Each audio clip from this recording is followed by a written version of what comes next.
Ha pasado mucho tiempo desde la última vez que hablamos de una película de Drácula. Really means it this time.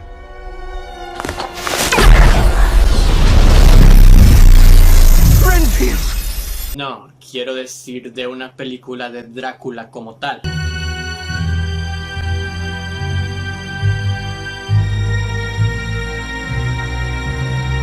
No te pases, nos fuimos muy atrás.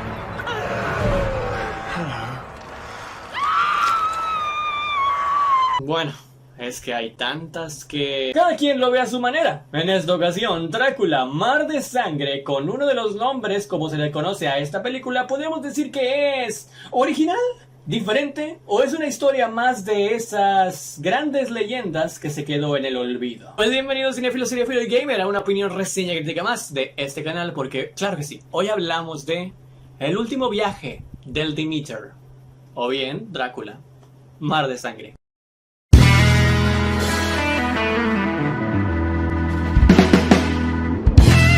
Qué bueno de verte de nuevo por acá, y esta vez la ocasión que está relacionada, o la pregunta mejor dicho que está relacionada a esta review, y la diré de una vez, es precisamente eso que comentamos al principio. ¿Cuál es tu película, serie o novela, lo que sea que tenga que ver con Drácula, que es tu favorita? Déjalo en los comentarios, yo estaré leyendo cualquiera que sea tu opinión, y ojo, que esa podría ser hasta la próxima review. Dirigida por André Øvredal y tratándose de una adaptación de The Captain's Log, un capítulo de Drácula de la novela de Bram Stoker en 1897, la película cuenta la historia del infame viaje del vampiro en el barco titular Condenado. Pero más allá de que se trata de un barco el cual después fue considerado fantasma por no saber lo que ocurrió, la historia tiene similitudes con lo que podría ser una forma de contar lo que sucede en los viajes de marineros que no se sabe qué es lo que sucedió y de alguna manera la tripulación desapareció. Pero en esta ocasión adaptándola más de una forma más terrorífica y fantasiosa. De ahí sus dos géneros. Basada en un escalofriante capítulo de Drácula, la novela clásica de Bram Stoker, Drácula, Mar de Sangre, cuenta la aterradora historia del barco mercante Demeter, encargado de transportar una carga privada de 50 cajas de madera sin marcar, de Carpatia a Londres.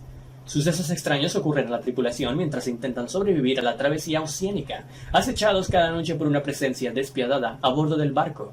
Cuando el Demeter finalmente llega a las costas de Inglaterra, es un naufragio carbonizado y abandonado. No hay rastro de la tripulación. Y sí, te lo digo de una vez, desde el principio el público sabrá perfectamente que se trata de un viaje abandonado, desterrado y que va a sufrir lo peor de todo. Porque desde el mero principio nos preparan para lo que se avecina, ya que lo primero de la película es más bien lo último que debía de suceder en la historia, y lo que vemos en toda la película es el qué y cómo pasó de lo sucedido en ese barco. Y eso sí, de buenas a primeras vemos como el film se trata de aquella intención seria, digámoslo así, de lo que conlleva o lo que tiene que ver con el concepto de Drácula en general, no para la cultura popular, sino lo que puede llegar a ser si se le va por el lado más terrorífico, de construir una criatura maligna, criatura que poco a poco construirán hasta develar su identidad o forma final. Y en este camino en donde se va descubriendo poco a poco al enemigo y nos vamos encariñando poco también, la verdad, con la tripulación, porque no hay mucho tiempo de construcción con los marineros que trabajan de ello, de llevar cargamentos de un lado a otro, vamos viendo la manera de atacar de, en este caso, el Drácula que nos presentan. Y si bien no queda muy claro su origen, aún así es interesante ver cómo cada uno de los miembros de la tripulación recibe la noticia de que en este caso están viajando en un barco maldito o ya sea que contiene un mal de diferente manera. Es si bien, como lo dijimos, el Demeter, barco protagónico de la película, no es real, no existe, no hay registros en la historia de un barco que se llamó así tal cual, sí se parece bastante a lo sucedido en una historia de la vida real.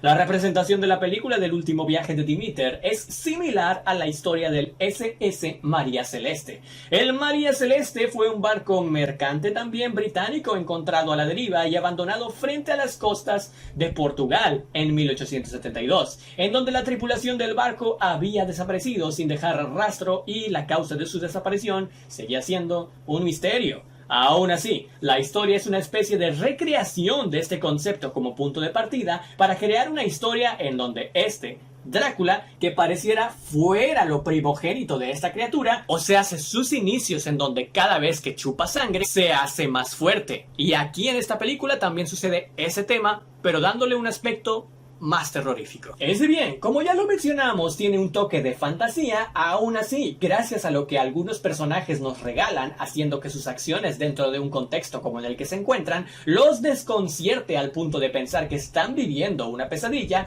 hacen que le den un toque realista, aún y con lo que significa tener a Drácula en un barco. Pero ahora, también, el film presenta algunos problemas típicos de una película que no sabe cómo tirar al 100% hacia un lado. Y digamos que en el aspecto de horror, sabiendo que teniendo el potencial de tener a un Drácula más mortífero y diferente a como la gente está acostumbrado a verlo, podrías haber explotado mejor el género de terror poniendo temas de suspenso que hagan querer voltear la cara a los espectadores. No, la cinta no consigue tanto esto porque precisamente en los puntos de tensión se vuelve un poco predecible una vez que ves que los personajes no tienen futuro. Y sabiendo, como lo dijimos, el principio, que nos spoileó literalmente el final de la película. Solamente quizás dos personajes salvables son el personaje interpretado por Corey Howlins, Clemens, y Aisling Franciusi, Anna, pero quien llega un poco tarde esta última a la trama. Aún así, estos momentos que digamos carecen un poco, ¿no?, de tensión extrema y que fácilmente te preparan para la muerte de la mayoría de los personajes y que de pronto pareciera que el film se convirtió en un slasher, tienen pequeñísimos destellos en donde pudieron hacer diálogos algo más interesantes.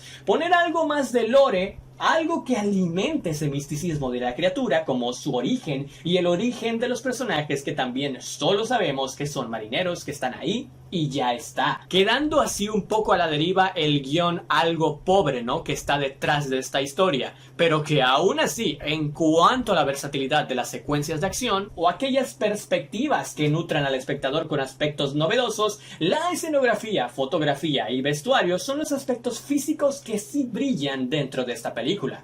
Pero es ese balance quizás entre lo bueno que puedes ver y lo no tan bueno, que es más interno y profundo como lo que ya mencionamos, que también puedes ver, pues no le permiten despegar y destacar tanto como otros aspectos o otras historias novedosas del vampiro más famoso del mundo. Además, hay que recalcar que hay partes, porque sí, hay partes de CGI que se tienen que utilizar. No diré dónde, pero lo puedes intuir, algo relacionado a los vampiros. El CGI a veces falla y se ve que quizás en este apartado no tenían tanto presupuesto como en lo más presencial. Pero tampoco es algo que moleste infinitamente o que te desapegue de lo que está sucediendo en general en la historia. Son precisamente, yo diría, un par de escenas. Aún así, con todo y todo, el último viaje del Demeter es una excelente forma de volver a representar a los vampiros con la oscuridad y horror que merecen en estas épocas, en lo cual es difícil generar impresiones y terror. Recordemos que es el siglo XIX y está muy bien representada la época en los viajes marineros y lo que significan en ese entonces. Eso sí, y esta es una opinión bastante personal, con un estilo un poquito más cuidadoso como lo hizo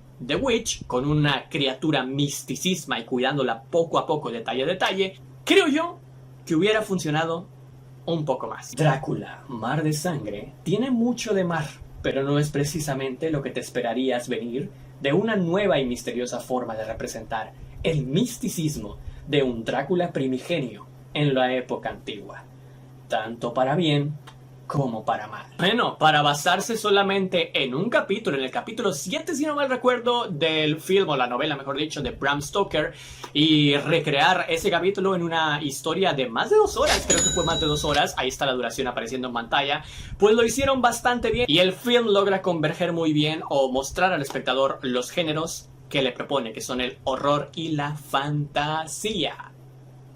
Así que yo por eso, mi querido espectador fanático de Drácula, a este film yo le doy ni más ni menos que 3 estrellas como calificación personal y es entretenida plus. Is real. May God have mercy on us all. Cuéntame en los comentarios si tú ya la viste. Recuerda la misma pregunta del principio. ¿Cuál es tu historia favorita de Drácula? Ya sea anime, ya sea película, ya sea serie, ya sea novela, ya sea caricatura, lo que sea. Pero lo que te hizo amar verdaderamente a Drácula. Yo creo que el mejor Drácula, en mi parecer, siempre es el que vamos a ver en libros, ¿no? Cuando te da todavía más palanca a ti, a tu imaginación, creo que puede ser inclusive más terrorífico y elegante, que creo que son esas dos palabras las que definen a este vampiro. Pero bueno, esta es una nueva historia, es una historia diferente y es novedosa. Vamos a dejarlo así, novedosa. Te dejo aquí como siempre en las redes sociales y nosotros nos veremos en una siguiente historia. Gracias por escucharme hasta el final. Yo soy Iván. Chao.